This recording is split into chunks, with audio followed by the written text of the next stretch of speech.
Honorable Court is now adjourned until Thursday, the 10th day of December at 12 o'clock. Good afternoon. The front two and the spare are all right, but the left rear one is causing me great anxiety. Switched mine. If I don't get another year out of them, I shall be very disappointed. You know, that grandson of mine is a most unusual infant. At 5 weeks, he holds up his head without support. Here, I'll show you a snapshot. Goodbye, Grant. Have a good vacation. Happy holiday, Josephus. Thank you, gentlemen. Thank you.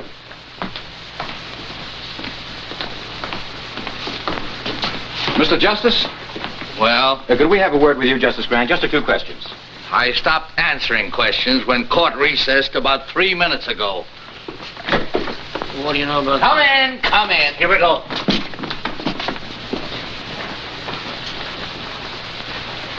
Well, gentlemen. Justice Grant, we understand you declined to preside at the Danville investigation. There's some speculation as to your reasons. Well, there needn't be. I've had a long, hard year. I'm tired. I'm going hunting. Miss Gilbert, would you put this in my bag, please? The Gazette referred to you last week as a terrible-tempered Justice Grant. How do you feel about that?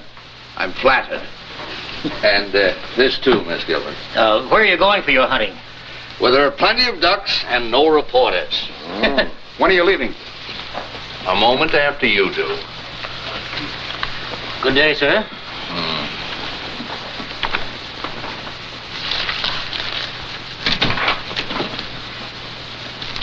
Miss Gilbert, what is this nonsense? What does this resignation mean? I think it's obvious, sir. If it were obvious, I wouldn't ask the question, would I? Justice Grant, I've been with you for 2 years, and not once during that time have you expressed satisfaction with my work. Miss Gilbert, you can learn more law here in a week than you can anywhere else in a year. That's all that should interest you.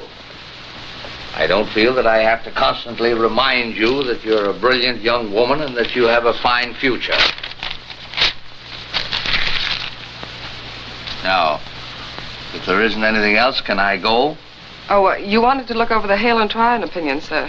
They won't be back from the printer till next week. Oh, yes, they'll need some revision. But I don't want to hang around here. Perhaps I can bring them up to you at Crownport, sir. That'd be fine. No. You need a vacation, too. From me. I don't mind at all. Miss Gilbert, are you heaping coals of fire on my head? I wouldn't dream of it, sir. Oh, I'll wire you before I come. Thank you. And Miss Gilbert, Yes, sir. no one must know where I'm going. No one. I want to get away from courtrooms, investigations, lawyers, black robes, everything. Everything but ducks. Hundreds and hundreds of beautiful ducks. Beak, beak, beak, beak, beak, beak, beak, beak, beak, beak, beak. Beak, beak, beak, beak, beak, beak, beak, beak, beak, beak, beak, beak, beak. Hey, you! Wait a minute. I'm Orrin Todd's game inspector. Let's see your license. Yeah, just like I thought. Stranger in town, ain't you? This license ain't legal. Well, I just bought it yesterday at the state capitol. Yeah, I know, mister, but this is Crownport, and you gotta have a Crownport stamp on there. Well, I didn't know that. I'll get one tomorrow. Yeah, but it ain't gonna do you any good today. You know, I could haul you into court and let the judge slap a fine on you. But to save wear and tear on my tires, suppose I sell you one right here. It only cost you $5.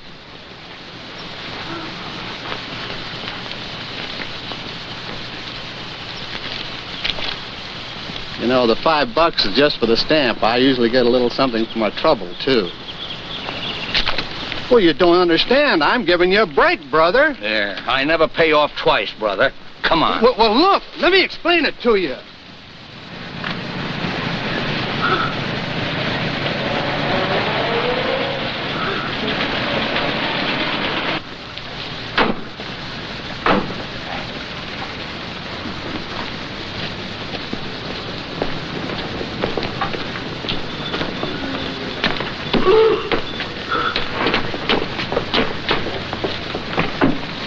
Your Honor, it's not as though my client were trying to evade his financial obligations. Tom Cooney has been a member of this community for many years. And in all that time, his honesty and his responsibility has never been questioned. Now, he intends to make good the payments on these plows, but he's been sick, unable to work. Now, if the court could just grant him an extension... The law doesn't recognize good intentions. I shouldn't have to remind you of that, Mr. Adams. You're supposed to be a lawyer. But, Your Honor, am I not justified in asking the court's indulgence in this case? If you take Tom Cooney's farm tools away from him, you take away his only means of earning a living. Mr. Adams, this is a court of law, not an employment agency. Tom Cooney signed an agreement with Vincent Blackston of the Crown Port Auto and Supply Company. This agreement stated if he missed a payment on those plows, Mr. Blackston could take them back. Is that right, Mr. Cooney? Well, yes, Your Honor, but... All right, Counselor. Judgment against Thomas Cooney. But it was just one payment. If you give me a chance to... I don't care whether you say it's fair or not. It ain't. Get him out of here. Come on, Tom. This isn't going to help. I know it ain't going to help. Nothing's going to help in a town like this. Officer. Come on. Let's go of me. Come on. Looks like you just lost yourself another vote, fella. Come on. Oh, it ain't right. I know it ain't right. Crown Port versus Joe Grant. Step up, Joe Grant.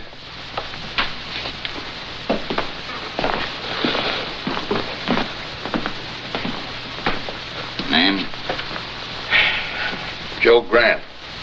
Shooting ducks without a Crown Port permit. I didn't get a chance to shoot. You were going to. Of course I was, you fool. That's why I bought a state license. We also require a Crown Port license, Mr. Grant. And ignorance of the law is no excuse. $100 or 30 days. Which one of you gentlemen do I pay? The clerk. Should have bought it from me in the first place. Save yourself a lot of dough. I assume that this $100 will permit me to resume my hunting without further interference. Your assumption is wrong. You still need a Crown Port stamp.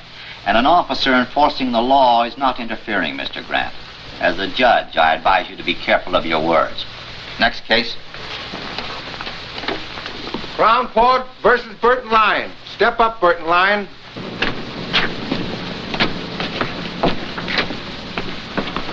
Hi, Tom.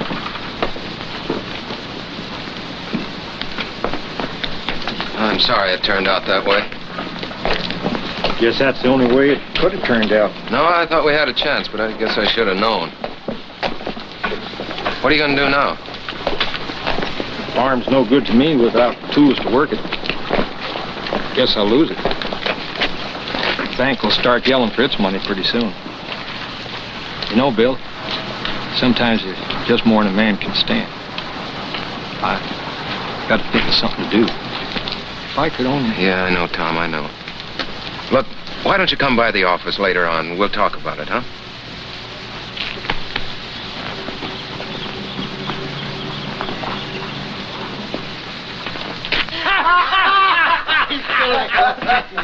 Hello, boys.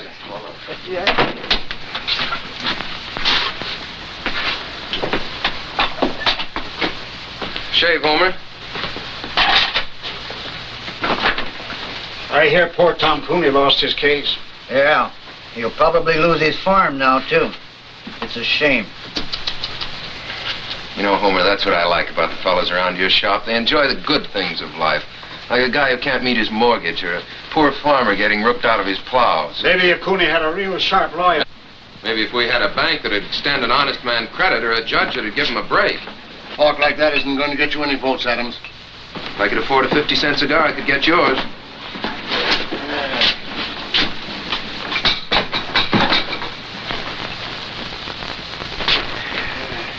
Just the shave. Sure, mister. Stranger in town? Aiming to stay long? Long enough to get a shave. Great little town, isn't it, old-timer? Yeah, Judge Harkley really gave you a welcome, didn't he? And our constable, Orrin Todd's, that's Homer's cousin. He's all law and order. Regular Minuteman, isn't he, Homer?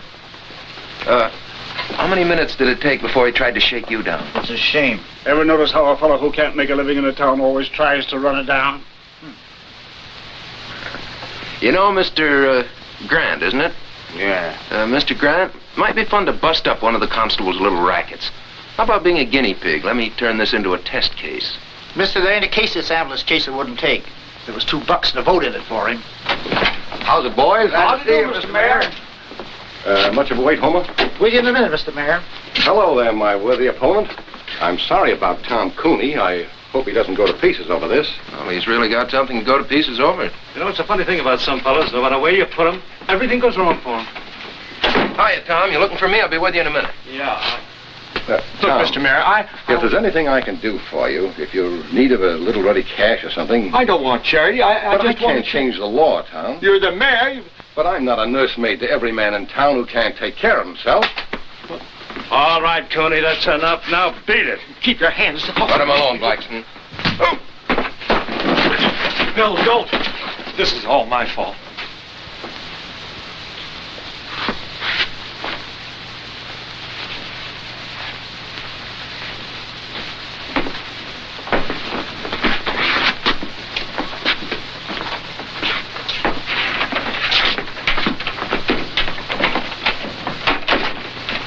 I wish you hadn't had to do that, Benny.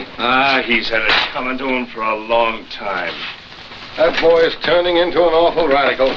You could tell that by the speech he made accepting the nomination. Well, that kind of talk is never going to make a mayor a crown port. That's too bad. Nothing I'd like better than to see some bright young fella come along who could take my place. But Bill Adams... Take a man to fill your shoes, Mr. Mayor.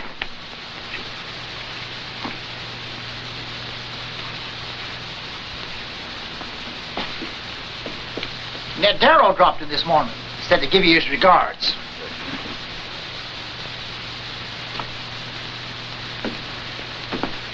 What's my bill? Just a shave? Yes. 50 cents.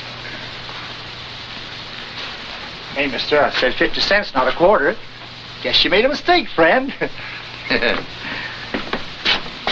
No, you made the mistake, friend. You picked the wrong customer that time, Homer. First fella in 10 years ever flipped a bash on me.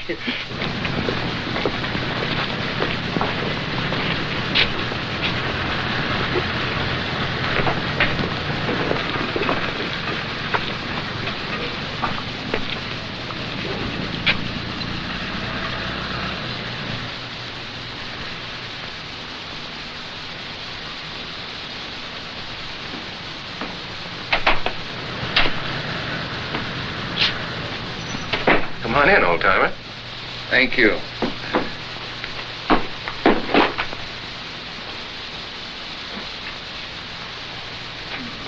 Well, you interested in boats? Yeah. That's a rather interesting model. She's the Columbia, a square-rigged four-master. Nice work. Oh, and here's a nice one. This is a barkentine. Form is square-rigged, the other mast fore and aft rigged. Rather unusual. For sale? Oh, no. No, they're not that good. It's only a hobby, just for fun. I see you're running for mayor. Yeah.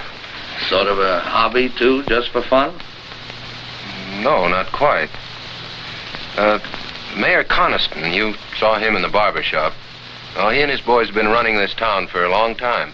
Make it pretty tough for anybody who comes up against them. Yes, I gathered as much. Well, a lot of people have been getting tired of it. I haven't much time myself. The Army's going to grab me in a couple of months, but I thought I might at least get the ball rolling and for once give them a fight. But not too much of a fight. Something you wanted to see me about, Mr. Grant? In the barbershop, Mr. Adams, you mentioned the fact that you might like to make a test case of my fine. Were you serious? Yes. Yes, I think you've got a case. You do? How would you go about it? Well, we'd, Of course, the law requires a stamp. I didn't have one. No, but I think I could work out an appeal. An appeal? On what grounds? Was the fine illegal? Oh, no, they had a right to fine you. The fact that I was unfamiliar with the law? Oh, no, that's no excuse, obviously. Obviously. Then what would you base your appeal on, Mr. Adams? The fact that it's Tuesday and the sun is shining? Look, I haven't had much time to give it thought, but I can figure out an angle. There must be one lying around somewhere. Oh, yes, I'm sure there is. In the meanwhile, you can always make a living as a carpenter. Hiya, Bill. Oh, you busy? No, Charlie, come on in. Mr. Grant, Charlie Craig, my campaign manager. How do you do, sir? Hi. Any new votes, Charlie? About enough to fill a dog's ear. Say, I just heard about Tom Cooney. Yeah, he's taking it pretty hard. I signed the same kind of note he did, so it don't look so good for that tractor of mine either. You couldn't get me a couple of weeks postponement, could you? I'll try, Charlie, but there's no use appealing to Blackston, not with the way he's got his business set up. His hopping on my tail wouldn't burn me if I hadn't had so much trouble with that tractor. Every time I needed a spare part, I had to send for it myself. Blackston never carried them in stock. Did Blackston promise you such service? Well, no, there's nothing in the contract about providing service. Has Blackston lived up to all his legal obligations as seller of the tractor? Well, sir, you sound like a lawyer yourself, Mr. Grant. Yes, well, I was about 20 years ago. Well, maybe you could give Bill here a pointer or two. Anyway, I'm glad to have met you.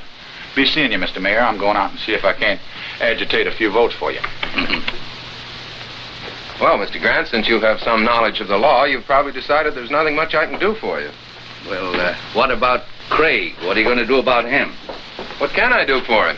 With Harkley on the bench, you saw what happened to Tom Cooney. You can't blame that on Judge Harkley. You went into that courtroom without a defense. That's why you got whipped. Well, then I guess I'll get whipped again. I guess you will. You're not much of a fighter, are you, Mr. Adams? Except in barbershop brawls. Oh, stop it. You can't fight brass knuckles with spitballs. The trick in this town is either to play the game their way, and I haven't the stomach for that, or to be as smart as they are. The trick, Mr. Adams, is to be smarter. Well, does that wind up your business? Or are you going to stay and give me the first 5 lessons in how to win friends and influence judges? No, Mr. Adams, I'm not. Those lessons have been written, and very well written, in books like this and all the others.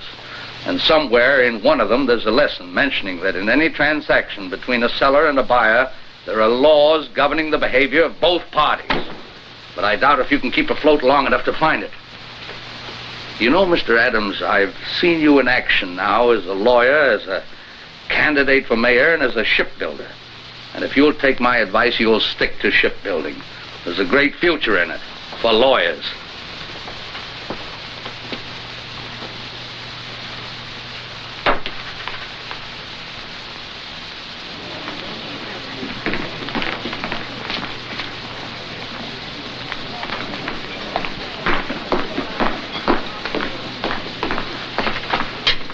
Excuse me, sir, for breaking in like this, but I think I found it. Yes, that covers it. He said you hadn't practiced law for 20 years. Imagine remembering a thing like that. Have you had dinner, Mr. Adams? No, thanks, not hungry. I think this will cover it. It should work, but I've been battered down by those guys so often, I guess I haven't too much confidence. How long have you lived in Crown Point, Mr. Adams? 28 years with time out for college and law school. Mm-hmm. Never established residence in any other state? No. You're sure of that? Well, of course. Well, we went to Mexico for a few months when I was 7, but... Did you file an income tax return for 1939 and 40? Well, sure. I didn't pay anything in 1940. I didn't earn enough, but I filed the return. And your figures were honest, correct, and would bear investigation? What? Why, of course they were. No, you're getting nervous, Mr. Adams. I'm not nervous. I'm merely trying... Yes, you are. You're flustered. You're raising your voice. Well, why shouldn't I raise my voice? You've as good as accused me of falsifying my income tax. I've accused you of nothing, Mr. Adams. Now, look, I don't know what you have on there, but I want to tell you that... Take a look.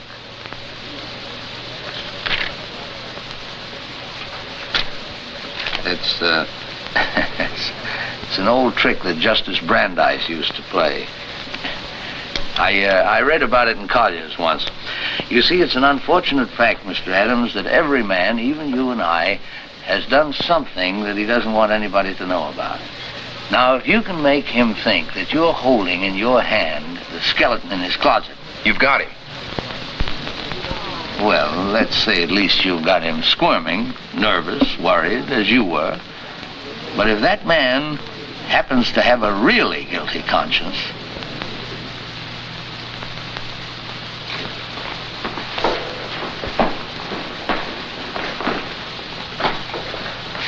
full name is Vincent Z. Blackston?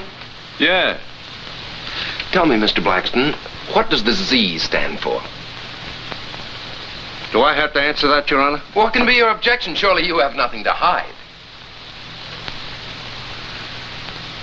Well, the Z stands for Zephyr. It's a family name. Zephyr? Means a little wind, I believe.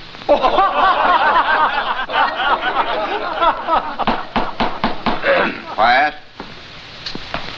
Mr. Blackston, you're the owner and manager of the Crownport Auto and Supply Company? Yes. The sole owner? Well, sure, of course. No silent partners? No. Well, of course there are people. Oh, then you're not the sole owner. I didn't say that. I just It said... sounds very strange to me, Mr. Blackston. You don't know whether you own your own business or not. I object. That question is irrelevant, immaterial, and calculated to confuse the witness. Objection sustained. Counselor will restrict himself to the facts bearing on this case. Mr. Blackston, your company sells most of the used cars and tractors in this town. Almost a monopoly, isn't it? I do the most business because I sell my stock at the lowest prices. That's not monopoly. That's the American way of life. Now tell me, Mr. Blackston, carry spare parts for your customers? Sure. Do you have in stock at this moment piston rings for the 1938 tractors you sold in this town? Well, Mr. Blackston? Well, no, I don't. Oh, then you don't carry all the spare parts your customers might need. Well, I can always get them if they need them. Yes, but sometimes your customers have to wait. Sure, it takes 2 weeks. If I ain't got them, how can they have them? An intelligent answer, Mr. Blackston, and an honest one. And one which will require the court to enter judgment against you in this case. Will Counselor explain that statement? Certainly, Your Honor. Motor Vehicle Laws, 1919, Chapter 174, Section 52. The sale of any automobile or any other automotive vehicle is void unless the dealer carries in stock at all times and on demand parts that may be needed to repair the particular make of vehicle. Will you let me see that reference?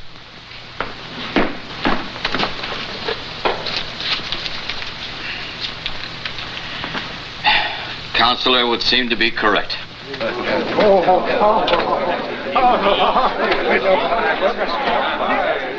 You put it over, Bill.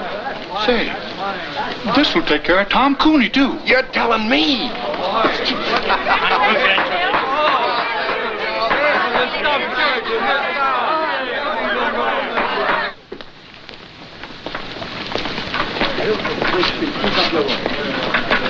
Mr. Grant. I thought you were going hunting. Well, all the ducks are inside today. I see you winged a couple yourself. Oh, of course, it's nothing really big. Oh, who am I kidding? I'm so tickled I feel like a combination of Superman and a member of the Supreme Court. Really, I don't know how to thank you, Mr. Grant. Oh, no need to, my boy. First time I've enjoyed a courtroom in years. Hey, thank you, fella. You know what this stuff is? No, Mr. Grant, he wouldn't. William, this is American money. Good old folding money. You know what you can do with this stuff? You can buy things that you need. You get it? Yeah, but what I don't get is where you got it. Well, seeing Blackston get trim warmed some hearts and unloosened a couple of purse strings. The boys have kicked in for your campaign fund. You know what we're going to do with this beautiful stuff? We're going to get some posters printed. Great big ones. The kind that look you right straight in the eye and follow you around.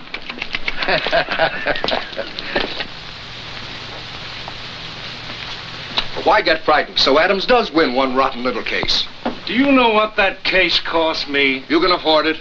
If it had happened to your hotel, Roscoe, you'd scream like a stuck pig. Stop it, stop it.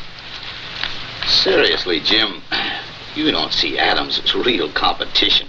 Well, as things stand now, no. But if a lot of people start thinking of Bill Adams as the people's champion, well... Jim, there was nothing else I could do. I can give you boys the edge when it's a question of interpretation, but not when the law's right there in black and white. Oh, I'm not blaming you, Judge. It's just something to start thinking about, that's all. You think we'll have trouble? Well, now look, boys. On second thought, we may be getting all steamed up for nothing. Yeah. But suppose he opens a lot of old cases like Tom Cooney's. I think you've got something there, Zeppa. We'll just have to show the boy that he's wrong.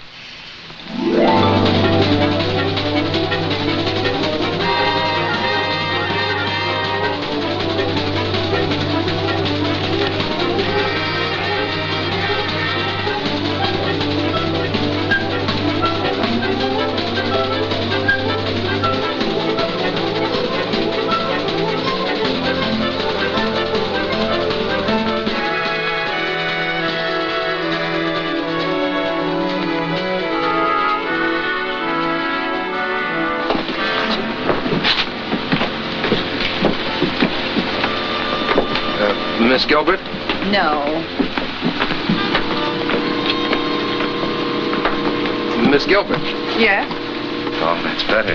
That's much better. I'm Bill Adams. Mr. Grant asked me to meet you. Yes, I know. Here, let me take that. The car's over here.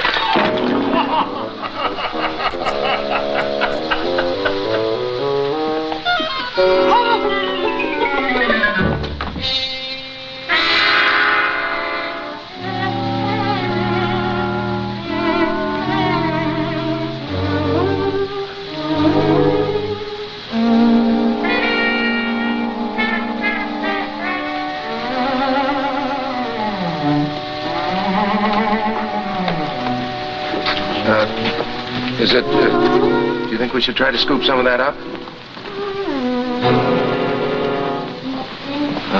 No, I guess not, huh? Well, everything seems to be under control, but... Would it be all right with you if we went to your car now? The car? Oh, no. No, yes. Right here.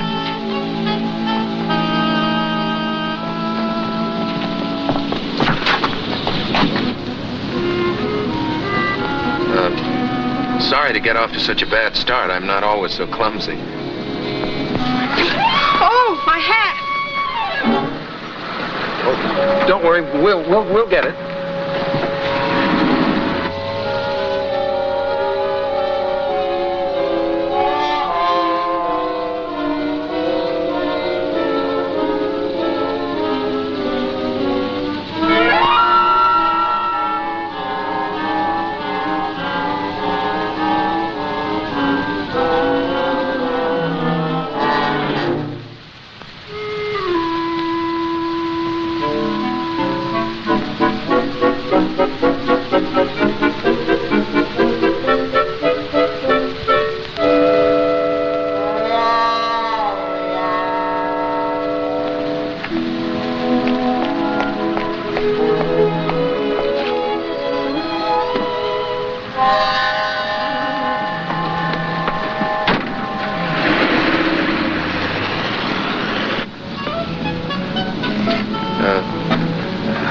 Have you worked for Mr. Grant?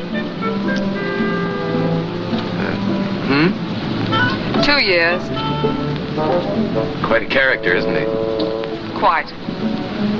You know, I was very surprised when he told me his secretary was coming down. I had an idea the old boy was retired.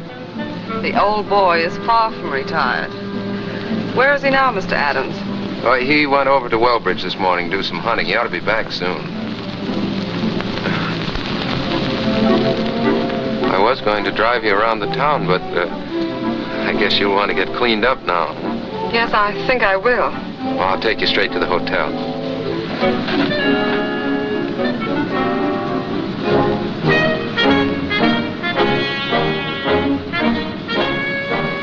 You are running for mayor? Mm-hmm. Surprised? That's putting it very mildly, Mr. Adams. Well, make the most of it, lady, because that's likely to be the only surprise you'll get in this town.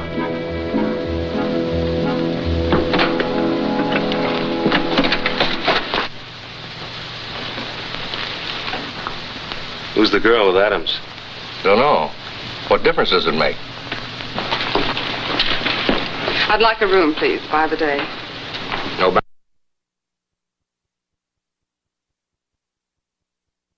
Henry? show this lady out. But you don't understand. Yes, I do. Why, you... Please, Mr. Adams, let me explain. Come on, sister, beat it. Take your hands off her. Oh, yeah?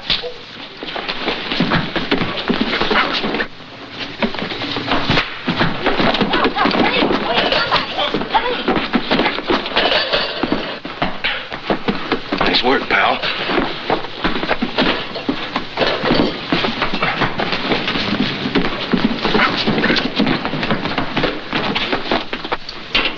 I tell you, you can't do this. Look facts in the face, mister.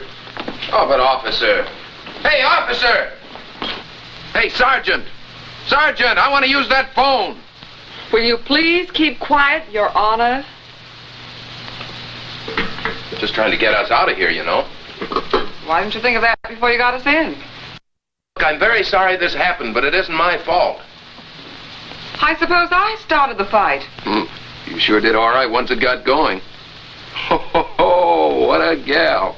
And what a wallop. Yeah, Miss G, you're really some scrapper. Say, Roscoe Swade asked me to call you, Judge. We've got Bill Adams in here with a dame, assault and battery. How long do you want us to hold him here? Oh, just let them stew for a while, Sergeant. Adams will probably want to get in touch with me. And, oh, he does, huh? Well, I'm out of town. You can't reach me anywhere. That's right. Overnight.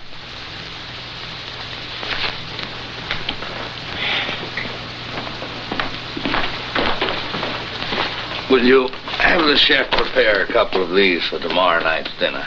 And I'll have my key, please. Yes, sir. What room did you put Miss Gilbert in?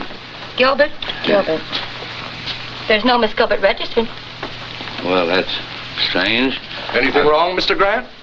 Why, yes, I was expecting my secretary today. Mr. Adams was to have met her. Your secretary? Yeah.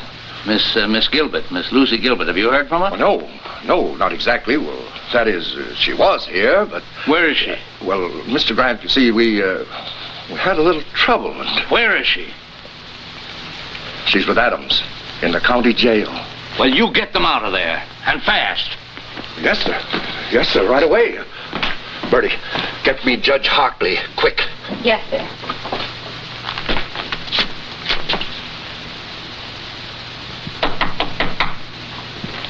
Come in.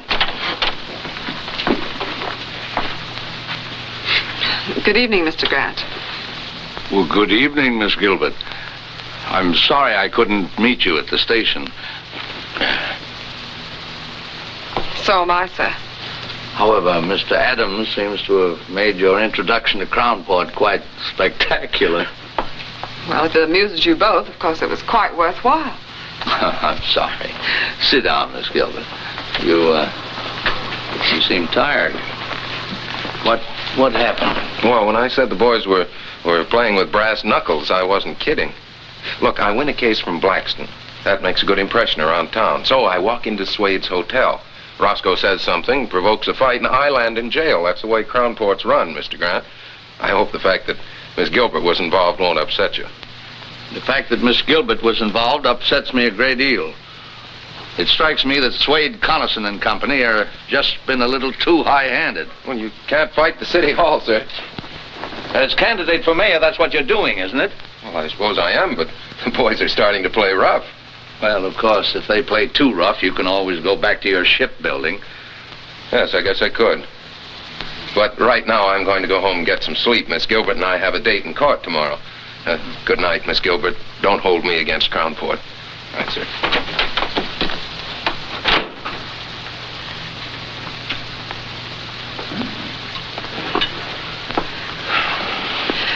Your notes. Perhaps you'd like to go over them. I gather somehow that you're not very much drawn to Mr. Adams. My personal reactions to him aren't important, sir. Well, I wouldn't be too hasty. He attracts too much trouble. He certainly does. His whole approach is wrong. He shuts his eyes and wades in and slugs. But he has good stuff. Do you think it wise to get involved with his problems? After all, you are on your vacation. Oh, I'm not involved. I'm just trying to give the boy a push. Come in. May I turn your bed down, sir? Oh, yes, certainly. Good night, Mr. Grant. Good night. Oh? Oh, I'm all right. Good night, Miss Gilbert.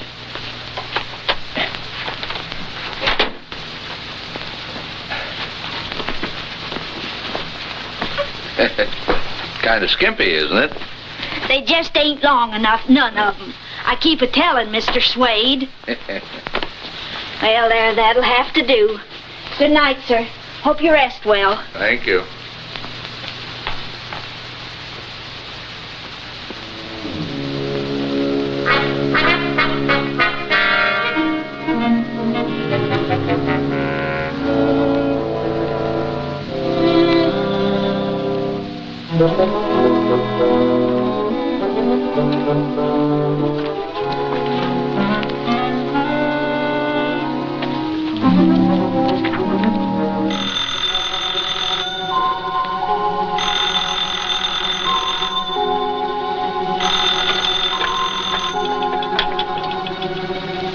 Wrong number. Mr. Adams, wake up. This is Mr. Grant. What? Wait a minute. Yeah? You want me to what? I said get into your clothes, get 2 yardsticks. Yardsticks. Come right over here and register for the night at the hotel. I'll tell you all about it when you get here, but get here. Right.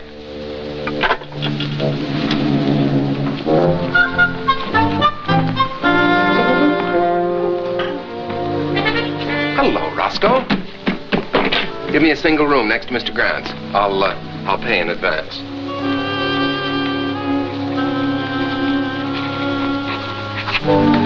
$413. What's the matter, Roscoe? You don't seem at all happy to see me. I brought my luggage too.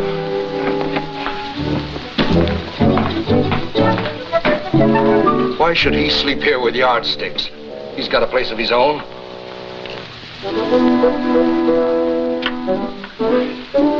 Hello. Get me Miss Gilbert's room, please. Where do we start? Why should he want to talk to her in the middle of the night? I don't know. It's Grant. Yes, Mr. Grant. Yes, sir. Right away. He wants a bellboy right away. He wants to send something to Miss Gilbert's room. They're up to something. I know they are. Henry.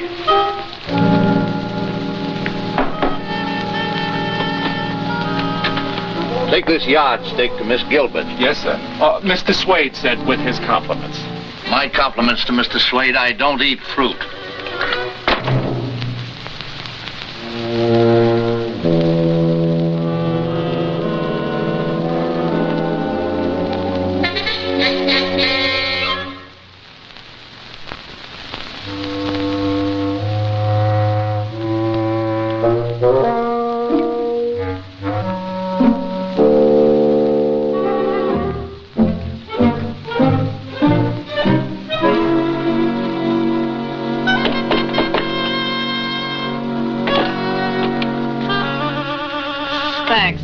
Oh, wait a minute, miss. I've got a bowl of fruit for you. Mr. Swade said with his compliments. My compliments to Mr. Swade. Tell him I've lost my appetite.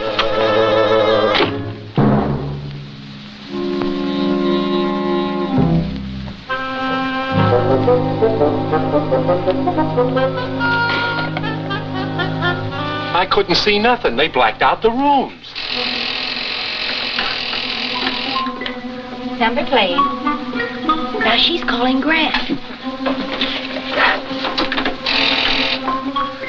Yes, Miss Gilbert? 7.5. Same here. And the other? 2.5. That does it. Maybe it's a code. Oh, don't worry, Roscoe. I'll be back.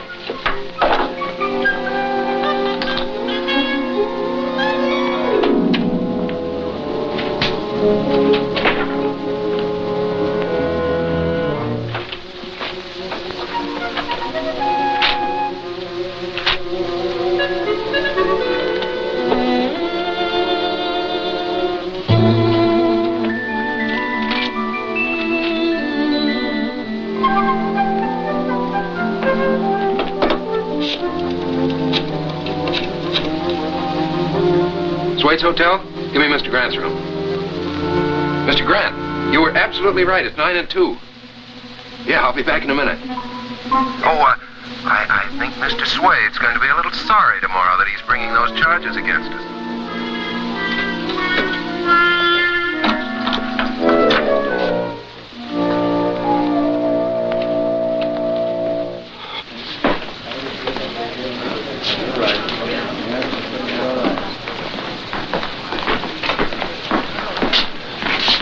Good afternoon, Miss Gilbert. Mr. Grant, you're looking very beautiful, Miss Gilbert. Really?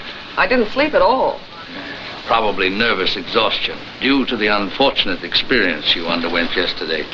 Ever spent any time in jail, Mr. Swade? Ever been sued for false arrest, Mr. Swade? Miss Gilbert, I've made up my mind to drop the complaint against you. Well, what about the complaint against Mr. Adams? He spent a few hours in jail, too. You've got nobody but yourself to thank. You started it hitting Henry. I'll forget you hit me. He didn't hit you. I did. Well, I'll forget that, too, but... But 6 hours in jail is something I won't forget, Mr. Swade. I think $5,000 damages would be about right, Counselor, don't you? Well, I had thought of 10, but... No, I think 5 is enough. Oh, don't worry, Mr. Swade. I'll see that the money goes to a good cause. I'll invest it in war bonds.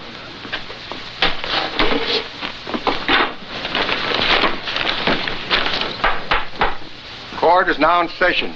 Judge Hartley presiding. Case of Swade versus Gilbert and Adams.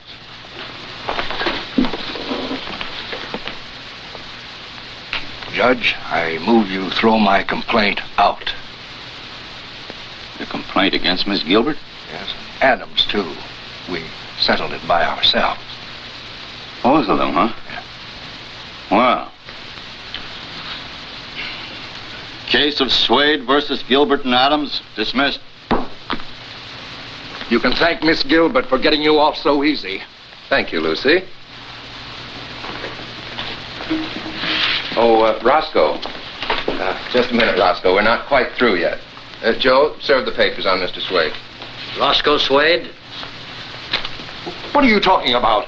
I took it if I dropped my suit against you, you'd drop yours against me. Relax, Roscoe. This is another suit. Your Honor, I find that in the management of his hotel, Mr. Swade is in violation of several important laws. Oh, what are the charges? I brought the evidence with me, Your Honor.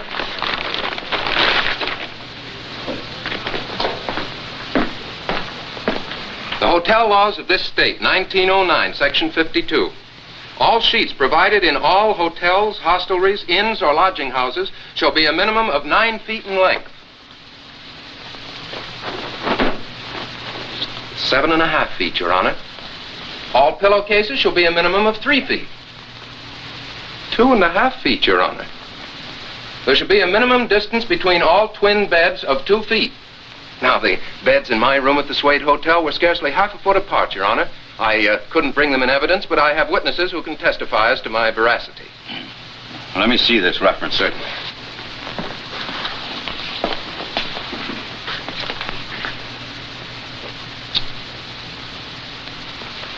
You'll be sorry for this. You wait and see. Will the court warn the defendant that threats and intimidation are punishable by law? Be quiet, Mr. Swade. And don't you tell me how to run my court. The law provides a fine of $50. For each offense.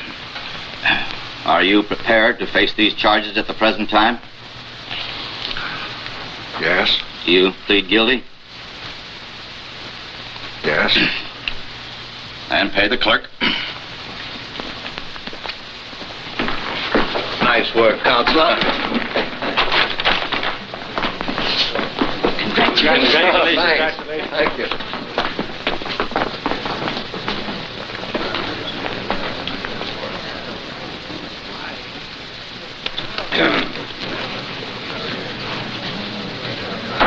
Half-hour recess.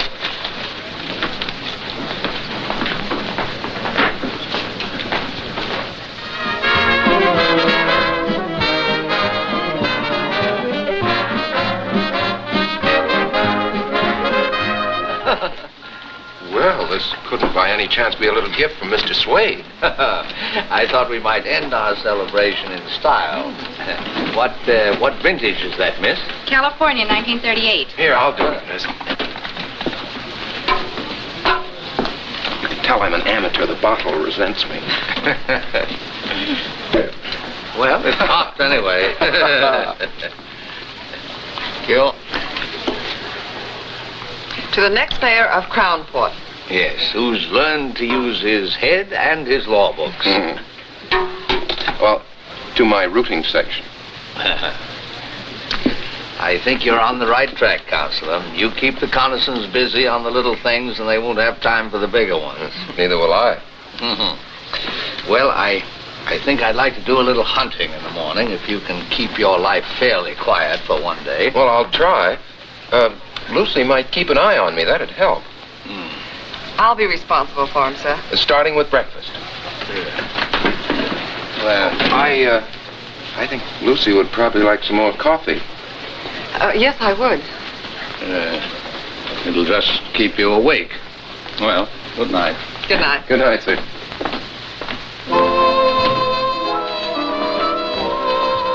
More coffee?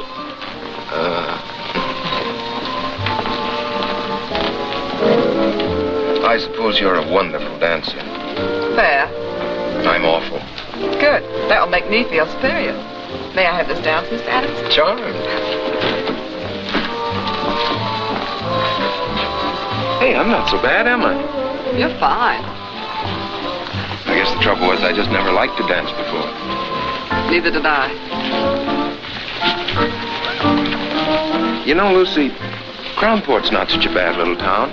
It's got a lot of nice people in it. You've just seen the worst side of it. Like you? No, but what I mean, Lucy, is, well, can you see yourself living in a town like Crownport? No, pretty dull, I guess, huh? Very. Practically nothing's happened to me since I met you. Yeah. No, but seriously, sometimes I have whole days of peace and quiet. Now, we've been together for several hours, and nothing very spectacular has happened. Not near enough has happened.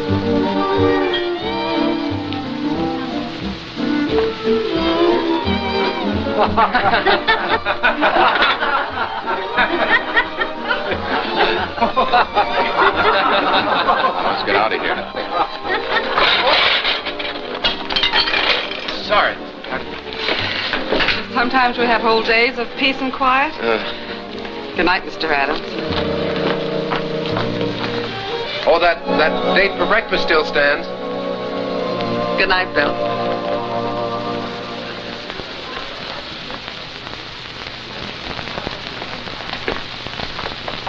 Good morning, Herman. Well, goodbye, Mr. Adams. Oh, no. Oh, no. Mr. Grant said you would look after me today. And what he says goes. He's your boss, you know. But I've had breakfast with you. Oh, yes, but I need much more looking after than that. Much more. What the? Wait, Bill. Hey! I've been trying to find you. Look. Hey, what's going on here? What do you think you're doing? You're being evicted. Here's your notice. Come on, boys. Don't take all day. Okay, folks. Because of the lumber I keep around, the place has attracted termites. How do you like that? It's fantastic. Look, can't you just wait until I call Ridges and get this thing fixed up? Sure. You can call him at Swade's office, but it won't do you no good, pal. He signed the notice himself. Okay, fellas, lift it. Yeah, but at least you can leave my stuff here until I can get another office. Sorry. Orders. Well, what difference does it make to you?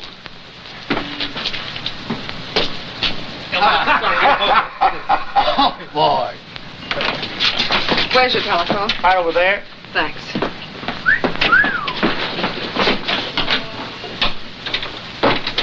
Listen, will you stop reading me the Constitution? I'm just following orders. All I'm asking you to do it. Hello? Hello, is this the Andrews building? Give me the superintendent, please. Miss Gilbert! Miss Gilbert! I've been looking for you, Mr. Grant. They're evicting Bill. Evicting Bill? Why, what happened? Oh, something about termites. Well, yeah, just drop my things at the hotel, will you? Now, tell me. Who's responsible for this? Seems that Roscoe Swade has a pal named Hart Ridges. Happens to be my landlord, also happens to be one of Connison's boys. Oh, so Roscoe gives Hart a call, and here I am. Don't worry, though. I'll get another office. Hello. This is William Adams. Yes, I want to rent an office. What? Oh, no vacancies. Can't we do something, Mr. Grant? Well, I don't... Wait a minute. Be careful of those.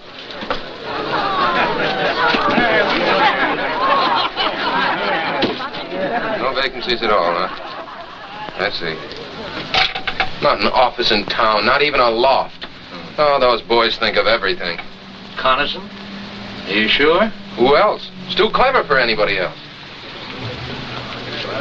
Let me through here with you. Who's Bill Adams? Do you mean Mayor Adams? I'm Bill Adams. What do you want? Electric company. Got orders to discontinue service. Efficient, aren't they? You'll find the box in the back. Okay, thanks. What's the matter, Mr. Mayor? Can't you pay your bills? You shut your mouth. I'll shut it for you. Oh, no, Tom, no. That's what they want us to do, so let's not do it. Why not use my sitting room as temporary headquarters? Oh, well, that's awfully nice of you, Mr. Grant, but I couldn't do... Why not, Bill? You're not going to let them put you out of business, are you?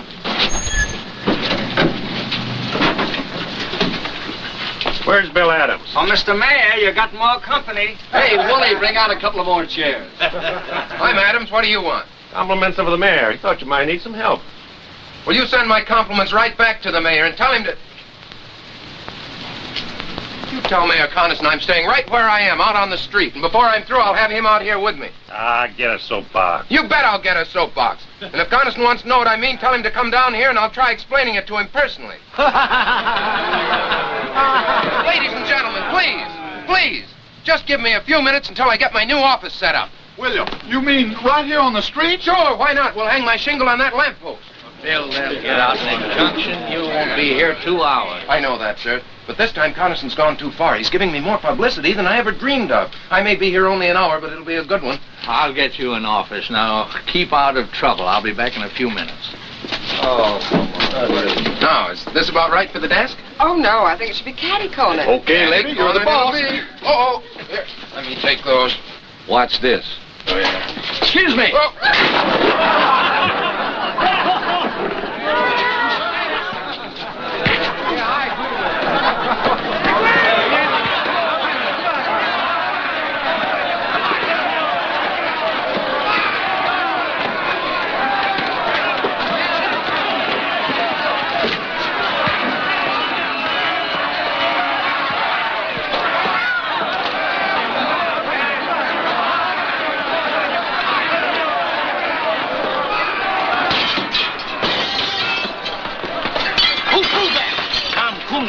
I'll get him for a swing.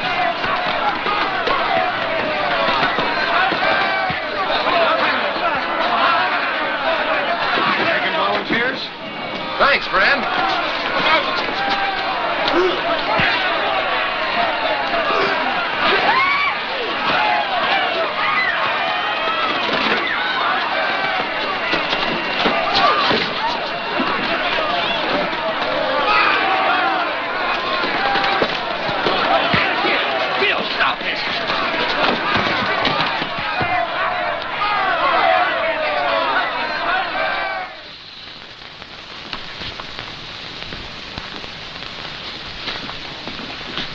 How is he, nurse? Oh, he's coming along all right. Can we see him now? I think so.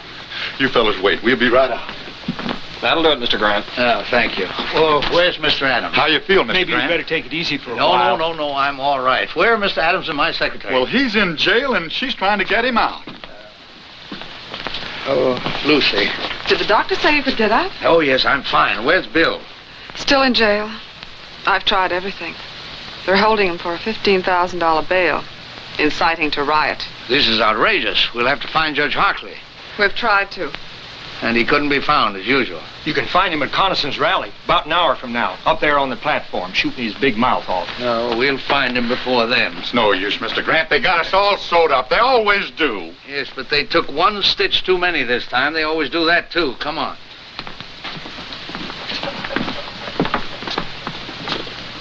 Do you think you should? I've got to get the boy out of jail. I'm glad you feel that way, sir. Yes, well, let's not keep Judge Hartley waiting, huh?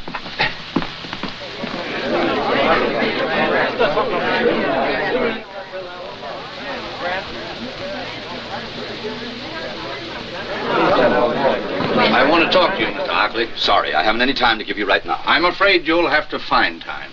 See here, you... Judge Hartley, acting on my rights as a citizen, I demand that you swear out warrants for the arrest of Ridges, Swade, Blackston, and Mayor Connison. You're crazy. On what charges? Conspiracy, abuse of public office, inciting to riot. I suggest that you come to the jail with us now and release Mr. Adams and sign those warrants.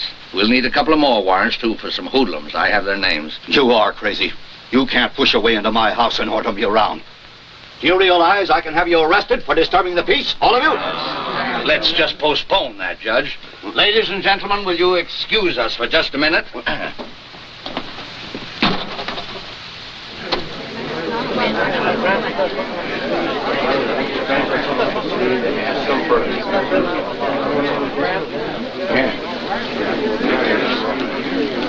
Ladies and gentlemen, I have persuaded Judge Hartley to change his mind. He has kindly consented to release your candidate in time for the rally tonight. Are you going to tell Bill how you got him out? No, that's not necessary. What's the deal, Mr. Grant? You know something about him? No, on the contrary, he knows something about me.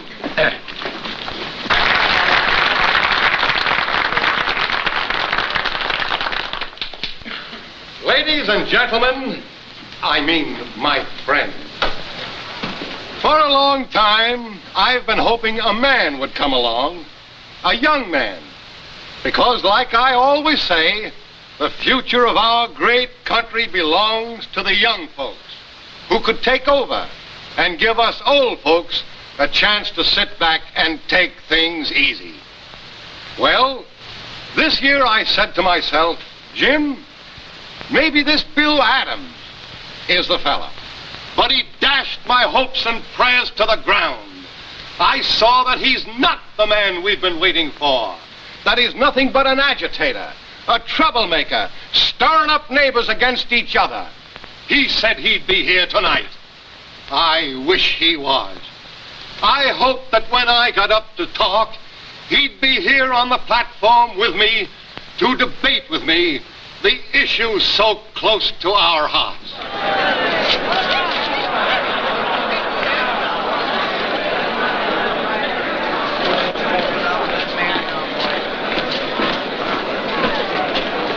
Bill Adams, if you think you're going to break up this rally, you're crazy. Did you let him out? Mr. Mayor, well, Chief Perkins here, he's got a warrant for your arrest. And for the arrest of Blackston, Ridges, and Swade. Take your hands off me. Jim, I couldn't help it. Honestly, you just better come along. Attention, please. Quiet, quiet, everybody. My friend, I never thought he'd dare do this. But you can see for yourselves now to what lengths this radical will go to sabotage a peaceful meeting of the people. But I'm calling his bluff. I'm going to make him bring out the witnesses to prove this. As mayor of this town, I got a right to call a special hearing, and I do. So the issues will be clear when you go to the polls to vote tomorrow. You'll be sorry you ever started this.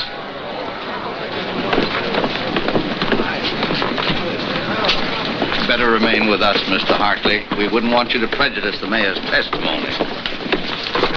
Any place there, folks. All right, find a seat and sit down. That Adams squirt's just bluffing. He ain't got a thing on the mayor. No? Find a seat and sit down.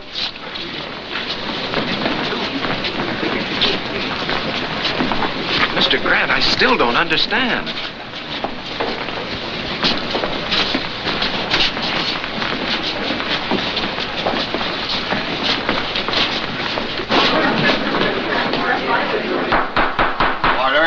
Order. This hearing will come to order.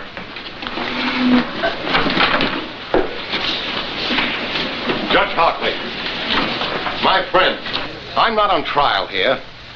Bill Adams has made accusations against me. He's had a warrant sworn out for my arrest.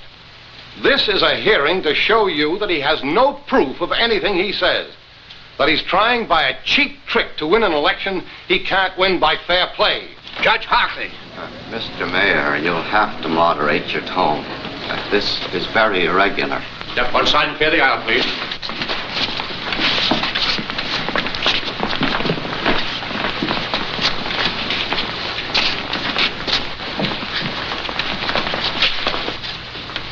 Mr. Carlson, it's true that you are not formally on trial here.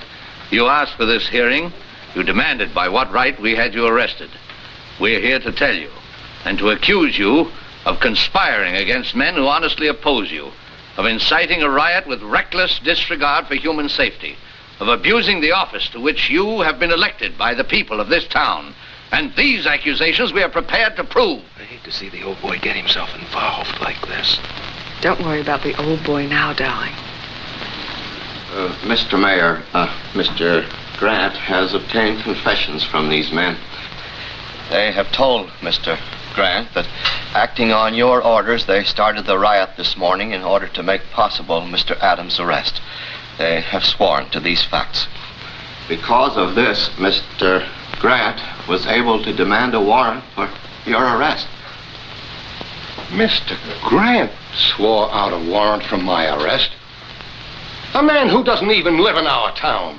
A meddling old fool who does nothing but shoot ducks and start trouble. Jim, don't say that. I'll say anything I please. I demand to know who this man is. Who is this Joe Grant? Jim, do yourself a favor. Don't ask. That's all right, Judge Hockley. Mr. Carlson, it's not Joe Grant. It's John Josephus Grant. Where you from, Grant? Washington, D.C. Jim, please, no more questions. Mr. Grant... Shut up! I'll ask all the questions I please. By what right? And what do you do, Mr. Grant? Mr. Carlson, I am a judge, an associate justice of the Supreme Court of the United States.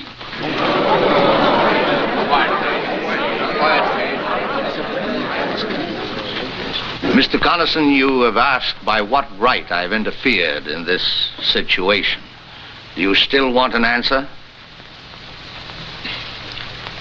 Justice Grant, would you care to... No, thank you. Bill! Oh, just throw some water on him, Lucy. He'll be all right.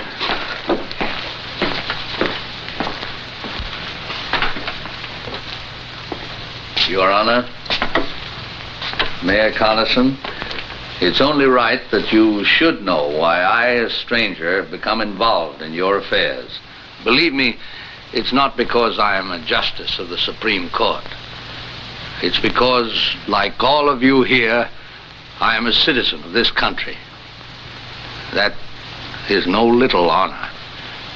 Men have fought revolutions, have died to be called citizen. And as citizens, we carry a burning responsibility. It means that when we elect men to public office, we cannot do it as lightly as we flip a coin. It means that after we've elected them, we can't sit back and say, our job is done. What they do now doesn't concern us. That philosophy of indifference is what the enemies of decent government want. If we allow them to have their way, to grow strong and vicious, then the heroic struggle which welded thousands of lovely towns like this into a great nation means nothing. Then we're not citizens, we're traitors. The great liberties by which we live have been bought with blood. The kind of government we get is the kind of government we want. Government of the people, by the people, and for the people can mean any kind of government. It's our duty to make it mean only one kind. Uncorrupted, free, united. I believe, Mayor Carlson, that I've answered your question.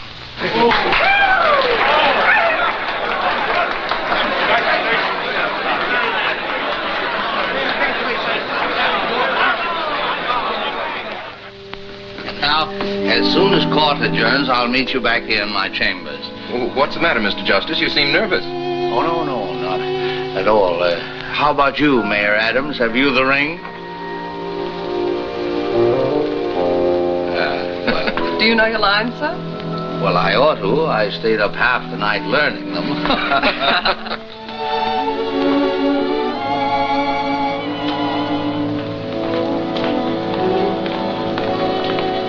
Hello there, Grant. Oh, I'm glad to see you. thank you. You're looking fine, Josephus. How was the hunting?